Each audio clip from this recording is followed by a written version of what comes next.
Hi guys, welcome to We Learn Study Platform. First News GS Paper 1 Culture related ആയിട്ടുള്ള ആർട്ടിക്കിളാണ് mission divine.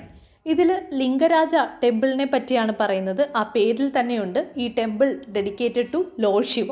ഒപ്പം തന്നെ ഇതിൻ്റെ architecture, നമ്മളിപ്പോൾ temple architecture ഒരു topic തന്നെയാണ് കൾച്ചറിൽ. സോ ഈ ഒരു ടെമ്പിളിൻ്റെ ആർക്കിടെക്ചറിൻ്റെ സ്റ്റൈൽ എന്ന് പറഞ്ഞു കഴിഞ്ഞാൽ കലിംഗ സ്റ്റൈൽ ഓഫ് ആർക്കിടെക്ചറാണ്. ഇത് ബിൽറ്റ് ചെയ്തേക്കുന്നത് റെഡ് സ്റ്റോൺ വെച്ചിട്ടാണ്. ഇതൊക്കെ പ്രിലിംസ് പോയിന്റ് ഓഫ് വ്യൂവിൽ വളരെ ഇമ്പോർട്ടൻ്റ് ആണ്. ഒപ്പം തന്നെ ഇത് ബിൽറ്റ് ചെയ്തേക്കുന്നത് സോമവംശ ഡൈനാസ്റ്റിയിലുള്ള കിങ് ജജതി കേശരിയാണ്. ഈ ടെമ്പിൾ ഒഡീഷയിലെ ഭുവനേശ്വറിലാണ് സിറ്റുവേറ്റ് ചെയ്യുന്നത്. ഒപ്പം തന്നെ ഈ ടെമ്പിളിനെ 4 കാറ്റഗറിയിലാണ് തിരിച്ചിട്ടുള്ളത്. ഫസ്റ്റ് വൺ എന്ന് വെച്ച് കഴിഞ്ഞാൽ ഗർഭഗൃഹ എന്ന് വെച്ച് കഴിഞ്ഞാൽ നമ്മൾ ശ്രീകോവിൽ എന്ന് പറയത്തില്ലേ, അതാണ് ഗർഭഗൃഹ എന്ന് പറയുന്നത്. രണ്ടെന്ന് വെച്ച് കഴിഞ്ഞാൽ യജ്ഞശാല, അറിയാമല്ലോ, യജ്ഞങ്ങൾ നടത്തുന്ന ആ ഒരു ഹാള്. പിന്നീട് വരുന്നത് ഭോഗ മണ്ഡപ്. ഇതെന്ന് വെച്ച് കഴിഞ്ഞാൽ നമ്മൾ വഴിപാടുകളൊക്കെ നടത്തുന്ന ആ ഒരു ഹാളിനെയാണ് ഭോഗ മണ്ഡപ് എന്ന് വിളിക്കുന്നത്. നാലാമത്തേന്ന് പറഞ്ഞു കഴിഞ്ഞാൽ നാട്യശാല, അതായത് ഡാൻസും അതുപോലത്തുള്ള ആക്ടിവിറ്റീസ്. ടെമ്പിളിലാണ് ഒരുപാട് ഡാൻസ് ഫോംസുകൾ ഒറിജിനേറ്റ് ചെയ്തത്. സോ അത്തരത്തിലുള്ള ഡാൻസ് ഫോംസുകളൊക്കെ ചെയ്യുന്നതാണ് നാട്യശാല എന്ന് പറയുന്നത്. അപ്പോൾ ഇങ്ങനെ 4 കാറ്റഗറിയിലാണ് ടെമ്പിളിനെ തിരിച്ചിട്ടുള്ളത്. Next article GS paper 2 polity related ആയിട്ടുള്ള ആർട്ടിക്കിളാണ്. EC files FIR over fake news on hacking of EVMs. EVMs എന്ന് പറഞ്ഞു കഴിഞ്ഞാൽ ഇലക്ട്രോണിക് വോട്ടിംഗ് മെഷീനെ പറ്റിയാണ് പറയുന്നത്. ഇലക്ട്രോണിക് വോട്ടിംഗ് മെഷീൻ 1977 കാലഘട്ടത്തിലാണ് ബാലറ്റ് പേപ്പേഴ്സ് എന്ന് പറഞ്ഞ് മെക്കാനിസം ഒട്ടും പ്രോപ്പർ അല്ല, നമ്മൾ കുറച്ചും കൂടി ടെക്നോളജി യൂസ് ചെയ്യണം, കാരണം കുറേ വോട്ടുകൾ ഇൻവാലിഡ് ആവുന്നുണ്ട്. അപ്പോൾ ഈ ഇഷ്യൂസ് മനസ്സിലാക്കിയിട്ടാണ് ഇലക്ട്രോണിക് വോട്ടിംഗ് മെഷീൻ കൊണ്ടുവന്നത്. 1980 MB അനീഫയാണ് ഇന്ത്യൻ വോട്ടിംഗ് മെഷീൻ ഇൻവെൻറ്റ് ചെയ്തത്. 1981 കേരളത്തിലെ പരവൂർ കോൺസ്റ്റിറ്റ്യുവൻസിയിലാണ് ആദ്യമായിട്ട് ഇത് യൂസ് ചെയ്യുന്നത്. 1988 ഇതുമായി ബന്ധപ്പെട്ടിട്ട് പാർലമെൻറ്റിൽ ഒരു നിയമം പാസ്സാക്കുകയും റെപ്രസെൻറ്റേഷൻ ഓഫ് പീപ്പിൾ ആക്ട് 1951 പുതിയൊരു സെക്ഷൻ ഇൻസേർട്ട് ചെയ്തു. ആ സെക്ഷനാണ് 61A. എന്നിട്ട് 1989 election commission of India electronic voting machine commission ചെയ്തത്. അതിനുശേഷം അതിനുവേണ്ടി ഒരു കൊളാബറേഷൻ ചെയ്തത് ഭാരത് ഇലക്ട്രോണിക്സ് ലിമിറ്റഡും ഇലക്ട്രോണിക് കോർപ്പറേഷൻ ഓഫ് ഇന്ത്യ ലിമിറ്റഡുമായിട്ട് ചേർന്നിട്ട് കൊളാബറേഷൻ വഴിയാണ് ഇലക്ഷൻ കമ്മീഷൻ ഓഫ് ഇന്ത്യ എന്ത് ചെയ്തത്, ഇതുമായി ബന്ധപ്പെട്ടിട്ട് ഇലക്ട്രോണിക് വോട്ടിംഗ് മെഷീൻ എലക്ഷൻസിൽ എക്സസൈസ് ചെയ്യാനുള്ള തീരുമാനം എടുത്തത്. ഇനി എലക്ഷൻസ് നോക്കുകയാണെങ്കിൽ സ്റ്റേറ്റ് ലെവലിലാണെങ്കിലും സെൻട്രൽ ലെവലിലാണെങ്കിലും എലക്ഷൻസ് ഒക്കെ കഴിഞ്ഞിട്ട് റിസൾട്ട് ഡിക്ലെയർ ചെയ്യുന്നത് ഇലക്ഷൻ കമ്മീഷൻ ഓഫ് ഇന്ത്യയാണ്.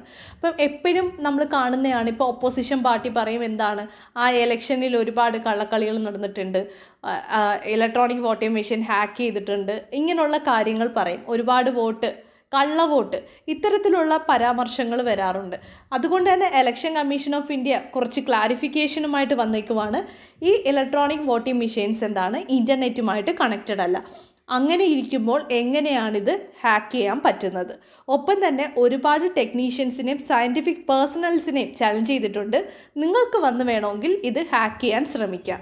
പക്ഷേ ഇതുവരെ ഇലക്ട്രോണിക് വോട്ടിംഗ് മെഷീൻസ് ഹാക്ക് ചെയ്യാനായിട്ട് ഒരു ടെക്നീഷ്യൻസിനും പറ്റിയിട്ടില്ല. ഇനി നമ്മൾ ഏതെങ്കിലും ഫേക്ക് ന്യൂസ് ഇതുമായി ബന്ധപ്പെട്ടിട്ട് സോഷ്യൽ മീഡിയയിൽ സ്പ്രെഡ് ചെയ്യുകയാണെങ്കിൽ, അതൊരു പേഴ്സൺ ആണെങ്കിലും ഓർഗനൈസേഷൻ ആണെങ്കിലും, അവർ IPC സെക്ഷൻ 500 പ്രകാരം പണിഷ്മെൻറ്റ് നേരിടും. ഡിഫമേഷൻ പ്രകാരമാണ് അവരെ പണിഷ്മെൻറ്റ് കൊടുക്കുന്നത്. ഒപ്പം തന്നെ റെപ്രസെൻറ്റേഷൻ ഓഫ് പീപ്പിൾ ആക്ട് 1951 പ്രകാരം അതിലെ സെക്ഷൻസ് ആയിട്ടുള്ള 128ഉം 134ഉം ഇത്തരത്തിലുള്ള പണിഷ്മെൻറ്റിനുള്ള പ്രൊവിഷൻസ് കൊടുത്തിട്ടുണ്ട്. ഒപ്പം തന്നെ VVPAT ഉണ്ട്. VVPAT എന്ന് വെച്ച് കഴിഞ്ഞാൽ വോട്ടർ വേരിഫിബിൾ പേപ്പർ ഓഡിറ്റ് ട്രയലാണ്. ഇതൊരു മെഷീനാണ്. ഈ മെഷീനിൽ നമ്മളിപ്പോൾ വോട്ട് കാസ്റ്റ് ചെയ്ത് കഴിഞ്ഞതിന് ശേഷം നമ്മൾ ഏത് കാൻഡിഡേറ്റിനാണോ വോട്ട് ചെയ്തത് ആ കാൻഡിഡേറ്റിൻ്റെ name, party symbol, candidate number, ഇത് ഇത്രയും ഒരു 7 സെക്കൻഡ് വിസിബിളായിട്ട് കാണിക്കും. അപ്പോൾ ഈ ഒരു 7 സെക്കൻഡ് കൊണ്ട് നമ്മൾ കറക്റ്റായിട്ടുള്ള കാൻഡിഡേറ്റിനാണോ വോട്ട് ചെയ്തത് അല്ലയോ എന്ന് ഉറപ്പ് വരുത്താൻ പറ്റും. അതിനു വേണ്ടിയാണ് VVPAT മെഷീൻ കൊണ്ടുവന്നേക്കുന്നത്. അപ്പോൾ ഇതിന് ശേഷം ഒരു സ്ലിപ്പ് എടുക്കുന്നുണ്ട്. ആ സ്ലിപ്പ് നമ്മുടെ കൈ കിട്ടത്തില്ല. ഈ ഒരു 7 സെക്കൻഡ് ഡിസ്പ്ലേ ചെയ്തതിന് ശേഷം ഇതിന് പ്രിൻ്റ് എടുക്കുന്നുണ്ട്. പക്ഷേ ആ പ്രിൻ്റ് ആ മെഷീനിലോട്ട് തന്നെയാണ് പോകുന്നത്. നമ്മുടെ കയ്യിൽ ആ പ്രിൻ്റ് കളക്ട് ചെയ്യുന്നില്ല. ഒരു വോട്ടറിൻ്റെ കയ്യിലും ഇതിൻ്റെ ഒരു പ്രിൻ്റ് കിട്ടില്ല. നമുക്ക് 7 സെക്കൻഡ് എന്ത് ചെയ്യാൻ പറ്റും, ഇത് കാണാൻ പറ്റും, അത്രയേ ഉള്ളൂ. ഈ ഒരു പ്രിൻറ്റിൻ്റെ വാലിഡിറ്റി 5 വർഷം വരെ ഉണ്ട്.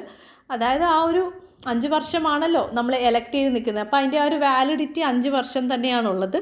ഒപ്പം തന്നെ വി വി പാറ്റിൽ ക്യാമറയോ കാര്യങ്ങളൊന്നുമില്ല. അപ്പം നമ്മൾ വോട്ട് ചെയ്യുന്ന വോട്ടറിൻ്റെ ഫോട്ടോ എടുക്കുന്നു, അങ്ങനെയുള്ള കാര്യങ്ങളൊന്നുമില്ല. ഇതൊക്കെ ഒരുപാട് മിത്തുകൾ, അതായത് ഫേക്ക് ന്യൂസ് സ്പ്രെഡ് ചെയ്യുന്നതാണ്. വി വി പാറ്റിൽ ക്യാമറയൊന്നുമില്ല. ഒപ്പം തന്നെ ഇതിൻ്റെ നമുക്ക് വിസിബിളായിട്ട് കാണാൻ പറ്റുന്നേ ഉള്ളൂ, അല്ലാതെ പ്രിൻറ്റ് നമ്മുടെ കയ്യിലൊന്നും കിട്ടുന്നില്ല. ആ പ്രിൻറ്റ് മെഷീനിൽ തന്നെയാണ് പോകുന്നത്. അപ്പോൾ അവിടുത്തെ ഓഫീസർ ഉണ്ടല്ലോ, ആ ഓഫീസറിന് മാത്രമേ അത് വെരിഫൈ ചെയ്യാൻ പറ്റുള്ളൂ. നെക്സ്റ്റ് ആർട്ടിക്കിൾ കൾച്ചർ റിലേറ്റഡ് ആയിട്ടുള്ള ആർട്ടിക്കിളാണ്. Explain the legacy and the return of the Bamiyan Buddhas virtually. So ഇതിൽ ഫസ്റ്റ് മനസ്സിലാക്കേണ്ടത് ഗാന്ധാര സ്കൂൾ ഓഫ് ആർട്ടും ഉണ്ട്, മധുര സ്കൂൾ ഓഫ് ആർട്ടും ഉണ്ട്. ഗാന്ധാര സ്കൂൾ ഓഫ് ആർട്ടും മധുര സ്കൂൾ ഓഫ് ആർട്ടിൻ്റെ ഡിഫറൻസ് പ്രിലിംസ് പോയിന്റ് ഓഫ് വ്യൂവിൽ വളരെ ഇമ്പോർട്ടൻ്റ് ആണ്. ഇപ്പം മധുര സ്കൂൾ ഓഫ് ആർട്ട് എന്ന് പറയുമ്പം ഇന്ത്യയിൽ തന്നെ ഒറിജിനേറ്റ് ചെയ്തിട്ടുള്ള ആർട്ട് ഫോംസ് ആണ്, അതായത് ഇൻഡിജീനിയസ് ആയിട്ടുള്ളത്, അതായത് ഫോറിൻ ഇൻഫ്ലുവൻസ് ഒന്നും തന്നെ ഇല്ല. ഇതിൽ ഹിന്ദുയിസം, ബുദ്ധിസം, ജൈനിസത്തിൻ്റെ എല്ലാ ഇൻഫ്ലുവൻസും ഉണ്ട്. സ്പോട്ടഡ് റെഡ് സ്റ്റോൺ വെച്ചിട്ടാണ് ഈ സ്റ്റാച്യൂസ് ആണെങ്കിലും ആർട്ട് ഫോംസ് ആണെങ്കിലും ക്രിയേറ്റ് ചെയ്യുന്നത്. ഇനി ഗാന്ധാര സ്കൂൾ ഓഫ് ആർട്ട് പറയുമ്പം ഫോറിൻ ഇൻഫ്ലുവൻസ് ഉള്ള ആർട്ട് ഫോമാണ്, ഗ്രീക്ക് ഇൻഫ്ലുവൻസ് ആണ് മെയിനായിട്ടുള്ളത്. റിലീജിയസ് ആയിട്ടുള്ള ആക്ടിവിറ്റീസ് നോക്കുകയാണെങ്കിൽ ബുദ്ധിസം ആണ് ഇതിനെ ഇൻഫ്ലുവൻസ് ചെയ്തിട്ടുള്ളത്. ഒപ്പം തന്നെ ഇത് ക്രിയേറ്റ് ചെയ്യുന്നത് bluish or grey sand stone use ചെയ്തിട്ടാണ് ഇതിൻ്റെ ആർട്ട് ഫോംസ് എല്ലാം നിർമ്മിക്കുന്നത്. അപ്പോൾ ഇതാണ് മെയിൻ ഡിഫറൻസ് എന്ന് പറയുന്നത്. ഇനി ഇതിൽ ആർട്ടിക്കിളിൽ പറയുന്നത് ബമിയൻ ബുദ്ധാനെ പറ്റിയാണ്. ഇതെന്ന് പറഞ്ഞു കഴിഞ്ഞാൽ 6th സെഞ്ച്വറിയിൽ ക്രിയേറ്റ് ചെയ്തിട്ടുള്ള ബുദ്ധയുടെ സ്റ്റാച്യൂസ് ആണ്. അപ്പം ഇത് ഈ ബമിയൻ എന്ന് പറയുന്നത് ഒരു വാലിയാണ്, സെൻട്രൽ അഫ്ഗാനിസ്ഥാനിലാണ് ഇത് സിറ്റുവേറ്റ് ചെയ്യുന്നത്. സോ ഈ റീജിയനിലാണ് നമ്മൾ ഈ ഒരു സ്റ്റാച്യൂസ് കണ്ടെത്തിയിട്ടുള്ളത്. 6th സെഞ്ച്വറിയിലെ സ്റ്റാച്യൂസ് ആണ്. ഗാന്ധാര സ്കൂൾ ഓഫ് ആർട്ടിൻ്റെ ഇൻഫ്ലുവൻസ് ആണ് ഇതിൽ കാണാൻ പറ്റുന്നത്. 1990-2000 കാലഘട്ടത്തിലൊക്കെ താലിബാൻ റൂളായിരുന്നു അഫ്ഗാനിസ്ഥാനിലുണ്ടായിരുന്നത്.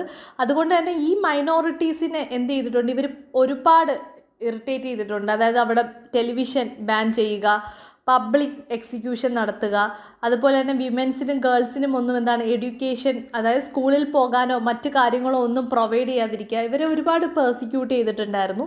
ഇനി 2003 ഈ ആർട്ട് ഫോമിനെ പ്രൊട്ടക്റ്റ് ചെയ്യാൻ വേണ്ടി യുനെസ്കോ വേൾഡ് ഹെറിറ്റേജ് സൈറ്റായിട്ട് ഡിക്ലെയർ ചെയ്തു. Next article GS paper 3 environment and ecology related ആർട്ടിക്കിളാണ്, saving the sea giants. So ഈ ആർട്ടിക്കിളിൽ സെൻട്രൽ മെറൈൻ ഫിഷറീസ് റിസർച്ച് ഇൻസ്റ്റിറ്റ്യൂട്ടിനെ പറ്റി പറയുന്നുണ്ട്. ഇത് ഗവൺമെൻറ് ഓഫ് ഇന്ത്യ സെറ്റപ്പ് ചെയ്തിട്ടുള്ളൊരു റിസർച്ച് ഇൻസ്റ്റിറ്റ്യൂട്ടാണ് ഫിഷറീസിന് വേണ്ടി. ഇത് ministry of agriculture and farmers വെൽഫെയറിൻ്റെ അണ്ടറിലായിരുന്നു. പിന്നീട് 1967 Indian council of agriculture research ഫാമിലിയിൽ ജോയിൻ ചെയ്തു. ഇതിൻ്റെ ഹെഡ് ക്വാർട്ടേഴ്സ് എന്ന് പറയുന്നത് കൊച്ചിയിലാണ്. ഇനി സ്റ്റാറ്റിസ്റ്റിക്സ് നോക്കുകയാണെങ്കിൽ ഷാർക്ക് ഫിഷിങ്ങിൽ വേൾഡിൽ സെക്കൻഡ് ലാർജസ്റ്റ് ഇന്ത്യയാണ്. ഫസ്റ്റ് എന്ന് പറഞ്ഞാൽ ഇന്തോനേഷ്യയാണ്. ഇന്തോനേഷ്യ കഴിഞ്ഞ് കഴിഞ്ഞാൽ ഷാർക്ക് ഫിഷിങ്ങിൽ സെക്കൻഡ് ലാർജസ്റ്റ് ഇന്ത്യയാണ് വരുന്നത്. ഇതുകൊണ്ട് തന്നെ ഷാർക്ക് പോപ്പുലേഷൻ നല്ല രീതിയിൽ കുറഞ്ഞു വരുന്നുണ്ട്. മിക്കപ്പോഴും ഈ ഒരു ഫിഷർമാൻ ആക്സിഡൻ്റായിട്ട് ഇതിനെ പിടിക്കുന്നതാണ്. ഒപ്പം തന്നെ ഈ ഷാർക്കിൻ്റെ സ്കിന്ന് ലെതർ ഇൻഡസ്ട്രീസിൽ യൂസ് ചെയ്യുന്നുണ്ട്. ബൂട്ട്സ്, ബാഗൊക്കെ ക്രിയേറ്റ് ചെയ്യാൻ വേണ്ടി യൂസ് ചെയ്യുന്നുണ്ട്. ഒപ്പം തന്നെ ഇതിൻ്റെ ലിവർ ഓയിൽ പ്രൊഡക്ഷന് വേണ്ടി യൂസ് ചെയ്യുന്നുണ്ട്. അപ്പോൾ ഇതിനെ എക്സ്പ്ലോയിറ്റ് ചെയ്യുന്നവരും ഉണ്ട്. ഒപ്പം തന്നെ ഈ ഫിഷർമാൻ ആക്സിഡൻ്റായിട്ട് ഇതിനെ ക്യാച്ച് ചെയ്യുന്നുമുണ്ട്. അപ്പം ഇതിനൊരു പരിഹാരമായിട്ട്, അല്ലെങ്കിൽ ഈ ഒരു സീ ജയൻസിൻ്റെ കൺസർവേഷനുമായി ബന്ധപ്പെട്ടിട്ട് wild life trust of India ഒരു കൺസർവേഷൻ പ്രോഗ്രാം കൊണ്ടുവന്നിട്ടുണ്ട്. വെയിൽ ഷാർക്ക് കൺസർവേഷൻ പ്രോഗ്രാം എന്നാണ് ഇതിൻ്റെ പേര്. ഇതിൻ്റെ ഒരു ഇനിഷ്യേറ്റീവ് എന്താണെന്ന് വെച്ച് കഴിഞ്ഞാൽ ഫിഷർമാനുമായിട്ടൊരു ഡയറക്റ്റ് ഇൻട്രാക്റ്റ് കൊണ്ടുവന്നിട്ട് ഒരു അവയർനെസ് പ്രോഗ്രാം കൊടുത്തിട്ട് ഇത്തരത്തിലുള്ള സീ ജയൻസിനെ പ്രൊട്ടക്റ്റ് ചെയ്യാൻ വേണ്ടിയാണ് wildlife trust of India ഇത്തരത്തിലൊരു കൺസർവേഷൻ പ്രോഗ്രാമുമായിട്ട് വന്നത്. Next article GS paper 2 polity related ആയിട്ടുള്ള ആർട്ടിക്കിളാണ്. Plea in supreme court against wrongful prosecution. So supreme കോർട്ടിൽ ഒരു പെറ്റീഷൻ ഫയലായിട്ടുണ്ട്. എന്താണെന്ന് വെച്ച് കഴിഞ്ഞാൽ ഇപ്പോൾ പോലീസ് ഒരു ഫാൾസ് കേസ് വഴി ഒരു വ്യക്തിനെ അറസ്റ്റ് ചെയ്യണം. ആ വ്യക്തി ആ കുറ്റം ചെയ്തിട്ടുണ്ടാവില്ല, പക്ഷെ പോലീസ് അറസ്റ്റ് ചെയ്തു. എന്നിട്ട് എന്തെന്ന് വെച്ച് കഴിഞ്ഞാൽ ഇവർക്ക് ഈ ഇൻവെസ്റ്റിഗേഷനിലാണ് മനസ്സിലായത് ഈ വ്യക്തി ആ കുറ്റം ചെയ്തിട്ടില്ല. പക്ഷേ ഇവരുടെ ഇൻവെസ്റ്റിഗേഷൻ്റെ ഫോൾട്ട് കവറപ്പ് ചെയ്യാൻ വേണ്ടി ഇവർ മറ്റ് പല മാർഗങ്ങളും സ്വീകരിക്കും. അതായത് മിസ്കണ്ടക്റ്റായിട്ട് നടത്തുകയും അവരെ പ്രോസിക്യൂട്ട് ചെയ്തിട്ട് ജയിലിലേക്ക് അയക്കുകയും ചെയ്യും. ഇങ്ങനെ മിക്കപ്പോഴും കേസുകൾ നടക്കാറുണ്ട്. അപ്പോൾ പിന്നീട് കോർട്ടിൽ വന്നിട്ടൊക്കെ ആയിരിക്കും ഇവരുടെ നിരപരാധിത്വം തെളിയിക്കുന്നത്. ഇപ്പം മോഡേൺ ഡെമോക്രസിയൊക്കെ എടുക്കുകയാണെങ്കിൽ ഇത്തരത്തിൽ റോങ്ഫുള്ളായിട്ട് പ്രോസിക്യൂഷൻ നടത്തുവാണെങ്കിൽ, കാരണം അവരുടെ ടൈമും പോവാണ്, അവരുടെ ഫ്യൂച്ചറും പോവുകയാണല്ലേ. അപ്പം ഒരു കേസിന് ഒരാൾ കുറ്റം ചുമത്തി അകത്തായി കഴിഞ്ഞാൽ അവരുടെ ഫ്യൂച്ചർ പോയെന്ന് തന്നെ പറയാം. അവർ തെറ്റ് ചെയ്തോ ഇല്ലയോ എന്നുള്ളത് സമൂഹത്തിന് ചോദിക്കേണ്ട ആവശ്യമില്ല. അപ്പോൾ ഈ ഒരു മോഡേൺ ഡെമോക്രസിയിലൊക്കെ എന്താണെന്ന് വെച്ചാൽ ഇങ്ങനെ റോങ്ഫുൾ ആയിട്ടുള്ള പ്രോസിക്യൂഷൻ നടത്തുവാണെങ്കിൽ അതിന് കോമ്പൻസേഷനായിട്ട് ലീഗൽ പ്രൊവിഷൻസ് അവിടെയുണ്ട്. എന്നാൽ ഇന്ത്യയിൽ ഇത്തരത്തിലൊരു കോമ്പൻസേഷന് വേണ്ടിയുള്ള ഒരു നിയമവും ഇല്ല. സോ ഇതിനു വേണ്ടിയാണ് സുപ്രീം കോർട്ടിൽ പെറ്റീഷൻ പോയേക്കുന്നത്. ഒപ്പം തന്നെ ഇത്തരത്തിലുള്ള റോങ്ഫുൾ പ്രോസിക്യൂഷൻ എന്താണ്, ജുഡീഷ്യറിക്ക് ഒരു ഓവർ ബേർഡൻ ആണ്. കാരണം ഓൾറെഡി കുറേ കേസ് പെൻഡിങ് ആയിട്ടുണ്ട്. അപ്പോഴാണ് ഈ ഒരു റോങ്ഫുൾ പ്രോസിക്യൂഷൻ വഴി വരുന്ന, അതായത് ചെയ്യാത്ത കുറ്റത്തിന് നിരപരാധി കോടതി കയറി ഇറങ്ങുന്നത്. അപ്പോൾ ഇത്തരത്തിലുള്ള കാര്യങ്ങൾ ഒഴിവാക്കാൻ വേണ്ടി എന്താണെന്ന് വെച്ച് കഴിഞ്ഞാൽ ബാബ്ലു ചൗഹാൻ കേസ് 2017 ഡൽഹി ഹൈക്കോർട്ട് ഇങ്ങനെയാണ് ജഡ്ജ്മെൻറ്റ് നടത്തിയത്.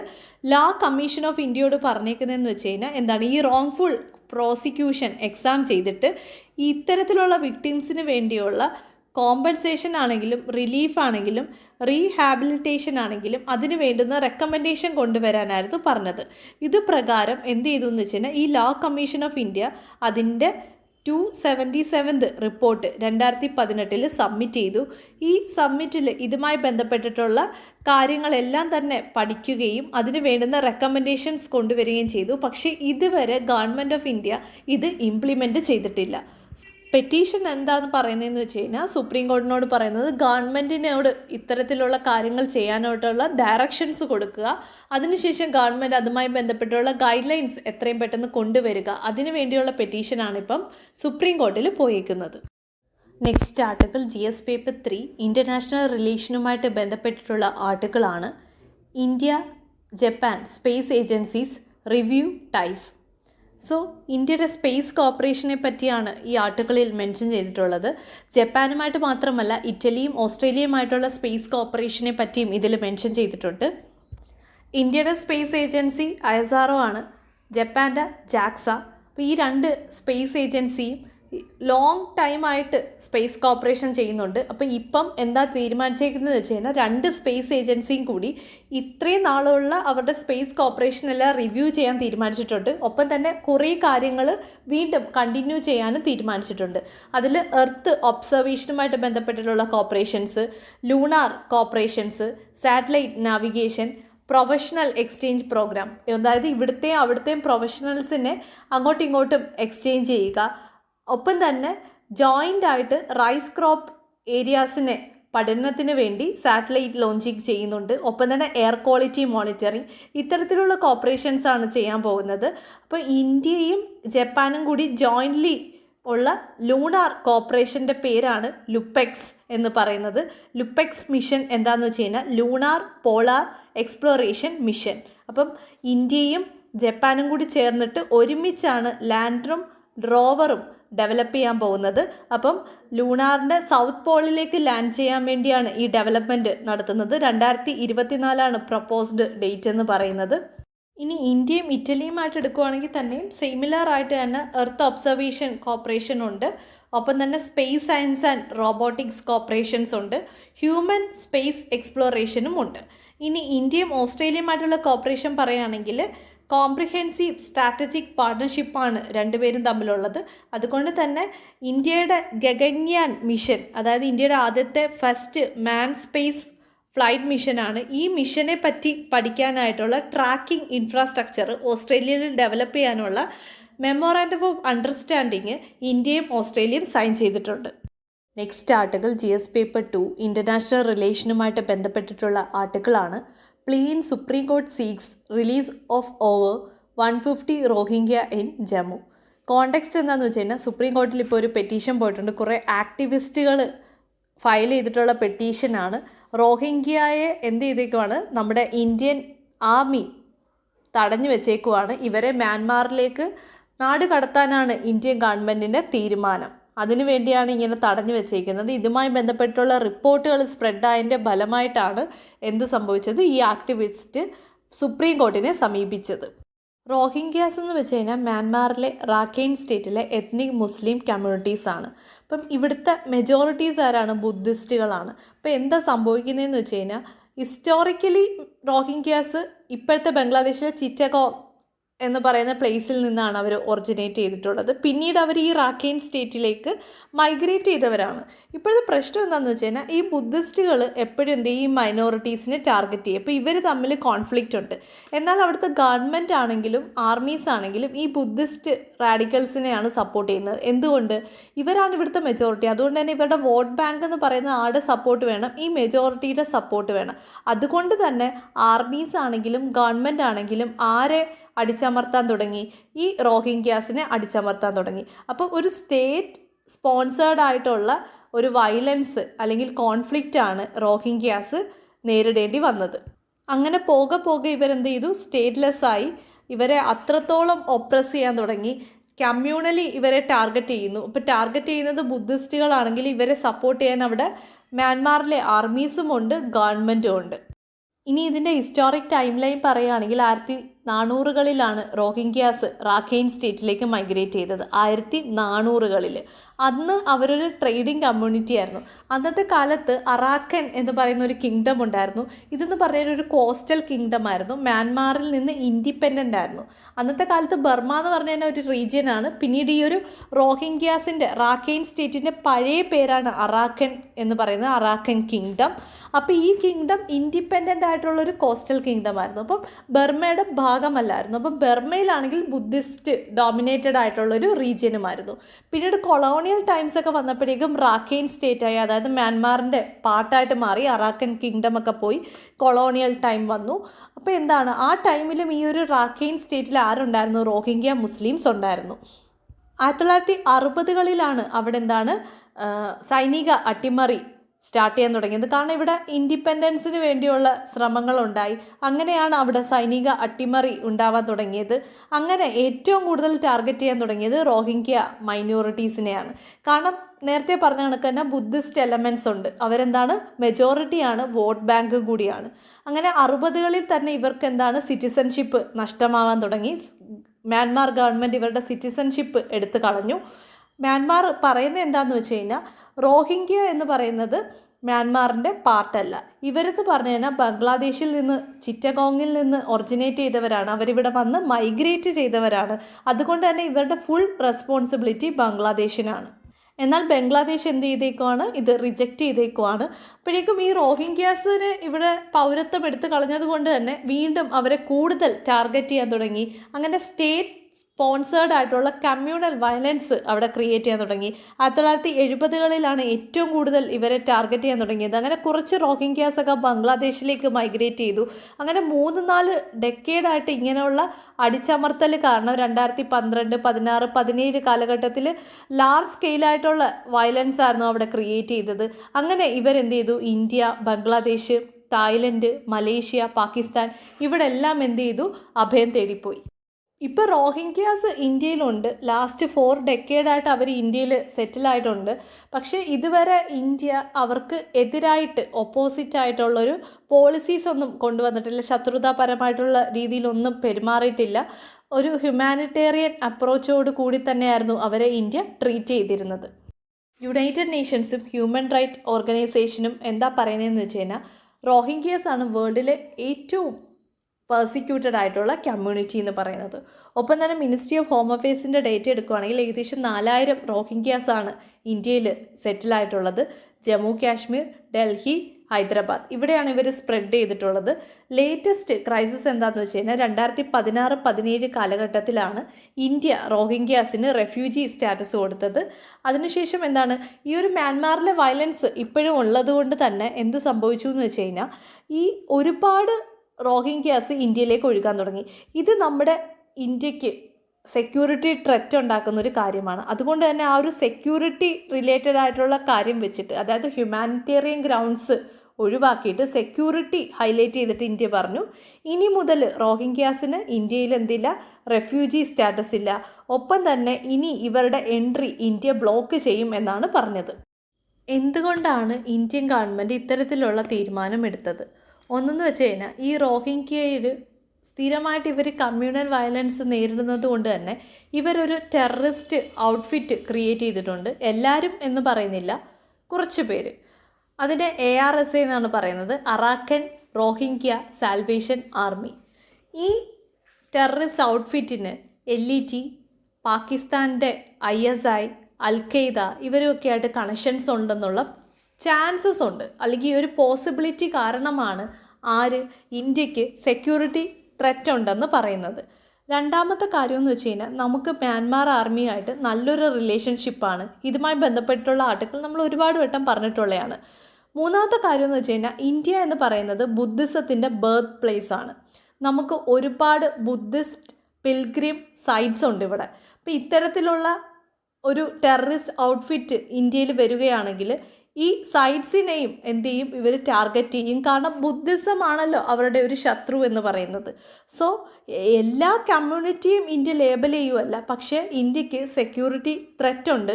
അതുകൊണ്ട് തന്നെ ഹ്യൂമൻ റൈറ്റ്സിനേക്കാളും ഇന്ത്യ ഫോക്കസ് ചെയ്യുന്നത് സെക്യൂരിറ്റി തന്നെയാണ്. അതുകൊണ്ടാണ് ഇവരെ എന്ത് ചെയ്യുന്നത്, ഡീറ്റെയിൻ ചെയ്തിട്ട് തിരിച്ച് അവരുടെ ഹോം കൺട്രി ആയിട്ടുള്ള മ്യാൻമാറിലേക്ക് അയക്കാനുള്ള തീരുമാനം ഇന്ത്യ എടുത്തത്. സോ ഇന്ത്യ എന്താണ് അനൗൺസ് ചെയ്തത്, ഇവിടെ നിലവിലുള്ള റോഹിംഗ്യാസിനെ ഐഡൻറ്റിഫൈ ചെയ്യുക, എന്നിട്ട് അവരെ തിരിച്ച് മ്യാൻമാറിലേക്ക് ഡീപ്പോർട്ട് ചെയ്യുക. അപ്പം ഈ ഒരു ഇന്ത്യയുടെ തീരുമാനത്തെ യുണൈറ്റഡ് നേഷൻസ് ആണെങ്കിലും ഒരുപാട് ഗ്ലോബൽ ഓർഗനൈസേഷൻ ആണെങ്കിലും പിന്നെ ഇന്ത്യയുടെ തന്നെ supreme court, national human right commission, human right activist ഇവരെല്ലാവരും ഈ ഡിസിഷനെ ക്രിട്ടിസൈസ് ചെയ്തിട്ടുണ്ട്. ഇതൊരു കോൺട്രവേഴ്സ്യൽ ആയിട്ടുള്ള ഡിസിഷനാണെന്നാണ് പറയുന്നത്. അപ്പോൾ ഈ ഒരു ന്യൂസിൻ്റെ കോണ്ടെക്സ്റ്റ് പറയുകയാണെങ്കിൽ നേരത്തെ പറഞ്ഞ കണക്ക് തന്നെ ജമ്മുവിൽ നമ്മുടെ സെക്യൂരിറ്റി ഫോഴ്സസ് റോഹിംഗ്യാസിനെ തടഞ്ഞു വെച്ചേക്കുവാണ്. എന്തിനു വേണ്ടിയാണ്, ഇവരെ മ്യാൻമാറിലേക്ക് ഡീപ്പോർട്ട് ചെയ്യാൻ വേണ്ടി. സോ എന്ത് ചെയ്തു, ആക്ടിവിസ്റ്റ് ഇതറിഞ്ഞു. ആക്ടിവിസ്റ്റ് എന്ത് ചെയ്തു, സുപ്രീം കോർട്ടിനെ സമീപിച്ചു. ഹ്യൂമൻ റൈറ്റ് വയലേഷനാണ്, അതുകൊണ്ട് തന്നെ എന്ത് ചെയ്യണം, സുപ്രീം കോർട്ട് ഇതുമായി ബന്ധപ്പെട്ടുള്ള കാര്യങ്ങൾ എടുക്കണം എന്നുള്ള പെറ്റീഷനാണ് ഇപ്പം പോയേക്കുന്നത്. ഇങ്ങനെ ഇന്ത്യ ഈ റോഹിംഗ്യാസിനെ മ്യാൻമാറിലേക്ക് തിരിച്ചയച്ചു എന്നിരിക്കട്ടെ, എന്തായിരിക്കും സംഭവിക്കുക, ഇന്ത്യ ഒരു ഇൻ്റർനാഷണൽ ലോയെ വയലേറ്റ് ചെയ്യാൻ പോവുകയാണ്. അത് ആ ഒരു ഇൻ്റർനാഷണൽ ലോയുടെ കീ പ്രിൻസിപ്പിളാണ് ഇന്ത്യ വയലേറ്റ് ചെയ്യാൻ പോകുന്നത്. ആ നിയമത്തിൻ്റെ പേരാണ് പ്രിൻസിപ്പിൾ ഓഫ് നോൺ റീഫൗൾമെൻറ്റ്. ഇതെന്താണെന്ന് വെച്ച് കഴിഞ്ഞാൽ, ഇപ്പം ഏതെങ്കിലും ഒരു കമ്മ്യൂണിറ്റിയോ ഏതെങ്കിലും വ്യക്തികളോ ഒരു രാജ്യത്തിലേക്ക് അഭയം തേടി വരികയാണ്. അപ്പോൾ ആ രാജ്യം അവരെ അക്സെപ്റ്റ് ചെയ്തു എന്നിരിക്കട്ടെ. പിന്നീട് അവരെ ഫോഴ്സ്ഫുള്ളി അവരെ തിരിച്ച് അവരുടെ ഹോം കൺട്രിയിലേക്ക് അയക്കാൻ പാടില്ല.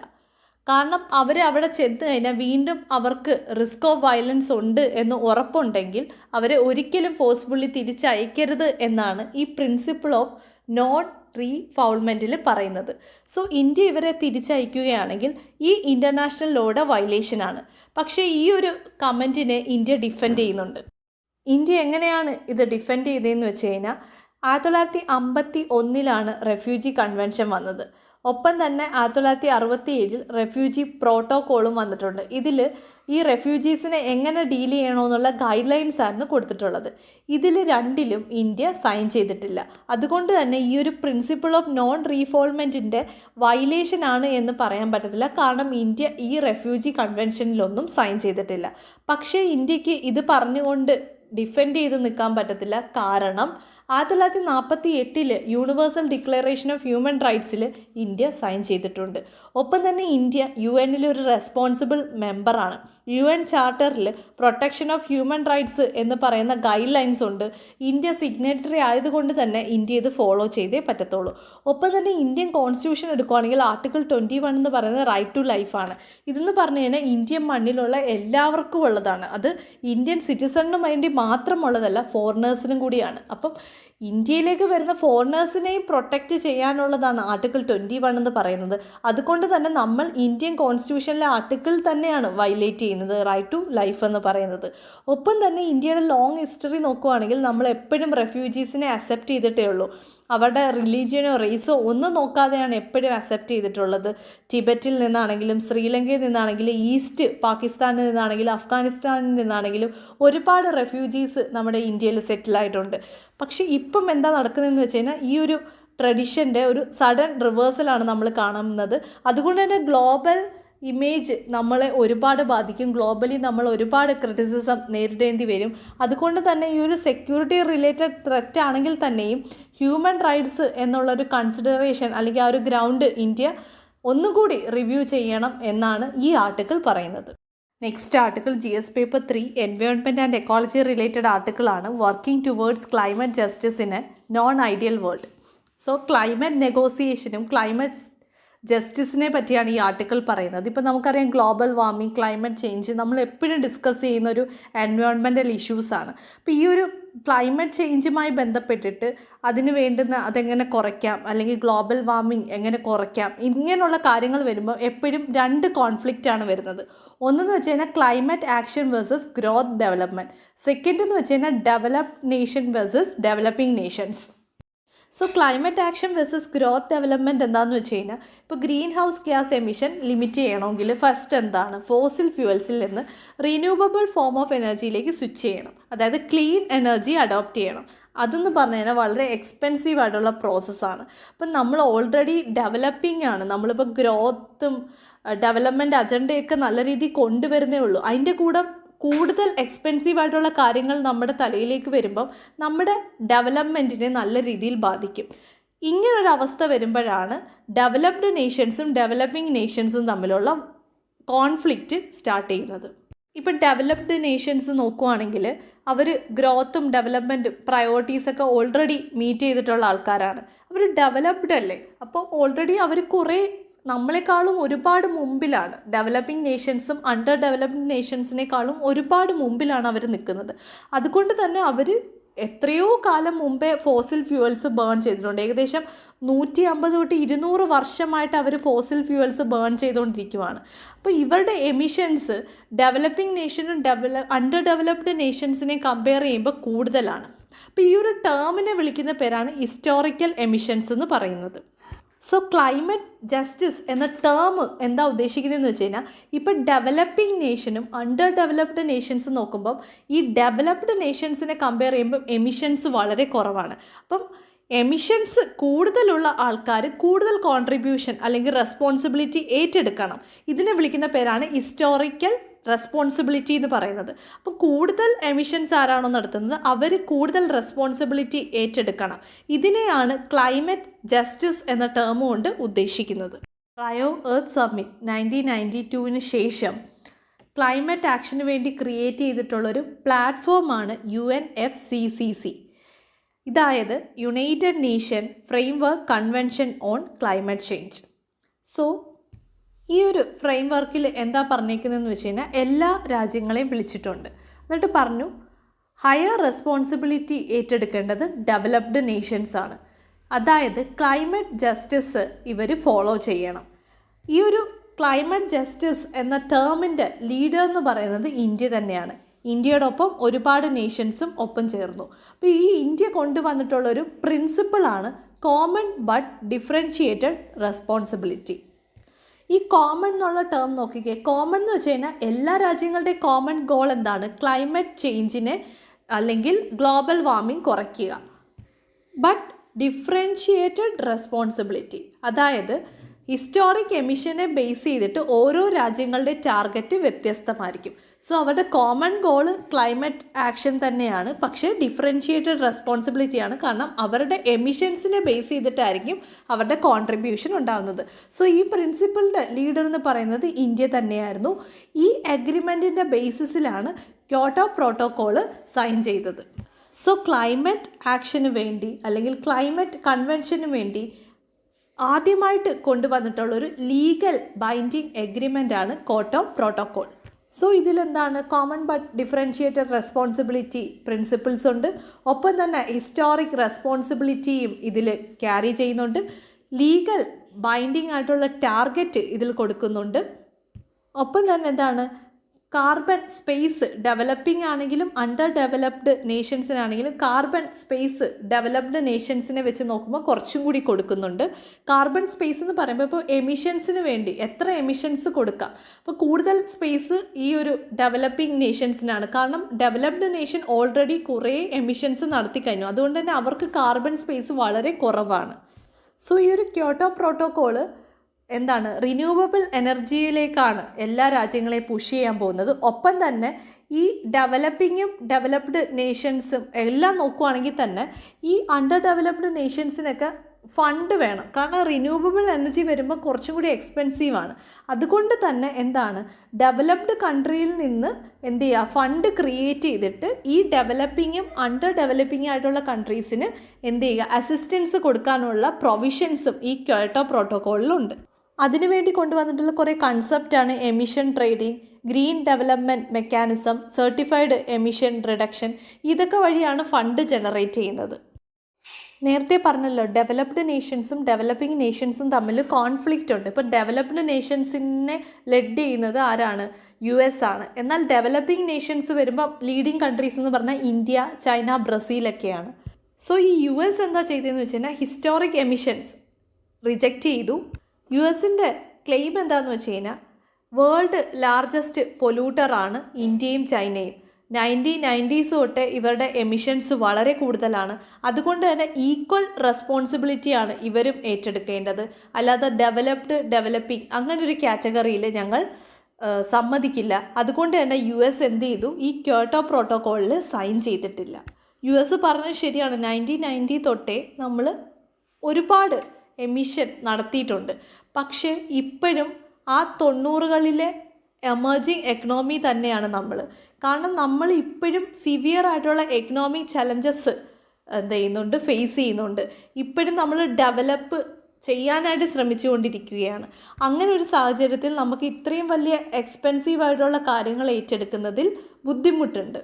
സോ നമ്മുടെ എക്കണോമി അല്ലെങ്കിൽ ഗ്രോത്തിനെ തടസ്സമായി നിൽക്കുന്ന രീതിയിലുള്ള അഗ്രിമെൻറ്റ്സിലൊന്നും നമുക്ക് സൈൻ ചെയ്യാൻ പറ്റത്തില്ല. നമുക്ക് നമ്മുടെ ഇൻട്രസ്റ്റും പ്രൊട്ടക്റ്റ് ചെയ്യണം. അതുകൊണ്ട് തന്നെ നമുക്ക് കുറച്ചും കൂടി കാർബൺ സ്പേസും പോളിസീസും വേണമെന്ന് തന്നെയാണ് ഇത്തരത്തിലുള്ള രാജ്യങ്ങളുടെ, അതായത് ഡെവലപ്പിംഗ് നേഷൻസിൻ്റെ മറുപടി. സോ US ക്യോട്ടോ പ്രോട്ടോക്കോളിൽ സൈൻ ചെയ്തിട്ടില്ല. US-ൻ്റെ ഇറസ്പോൺസിബിലിറ്റിയാണ് ഇത് കാണിക്കുന്നത്. എന്നാൽ യൂറോപ്പ്, ചൈന, ഇന്ത്യ ഒക്കെ ക്യോട്ടോ പ്രോട്ടോക്കോളിൽ സൈൻ ചെയ്തിട്ടുണ്ട്.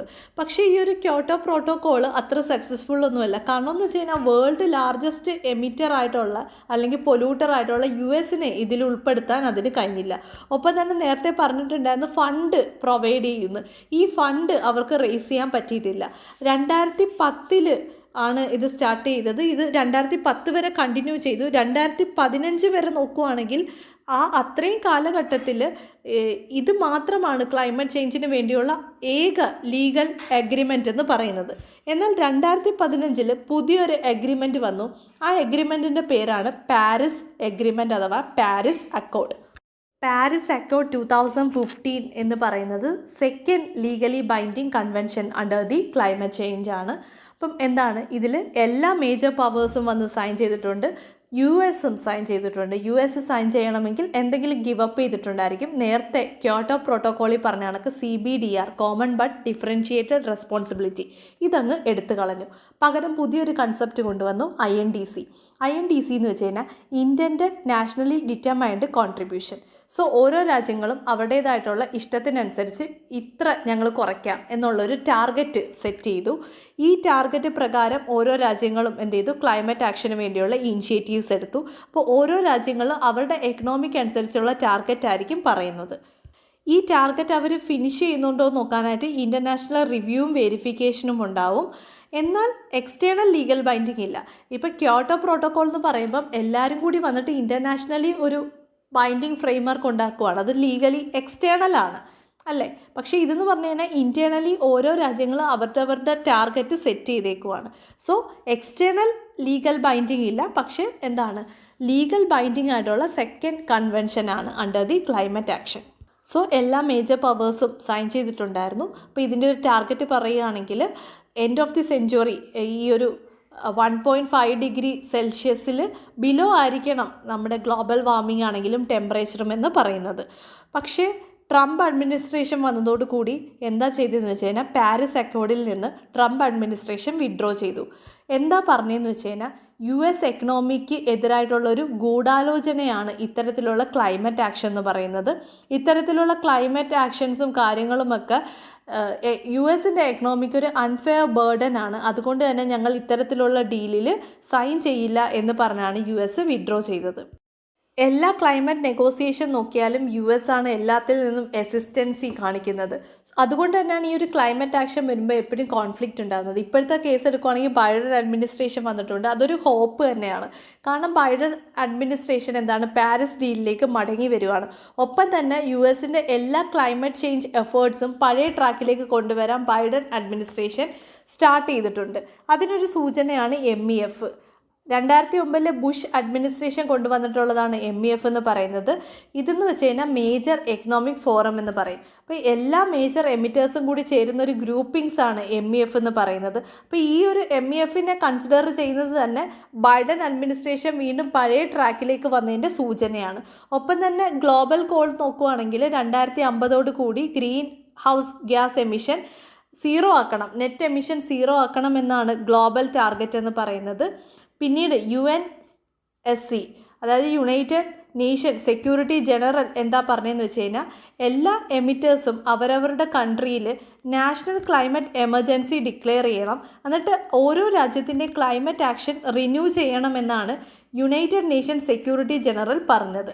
ഒപ്പം തന്നെ യൂറോപ്യൻ യൂണിയൻ എടുക്കുകയാണെങ്കിൽ യൂറോപ്യൻ യൂണിയൻ ഇപ്പം കാർബൺ ബോർഡർ ലെവീസ് കൺസിഡർ ചെയ്യാൻ പോവുകയാണ്.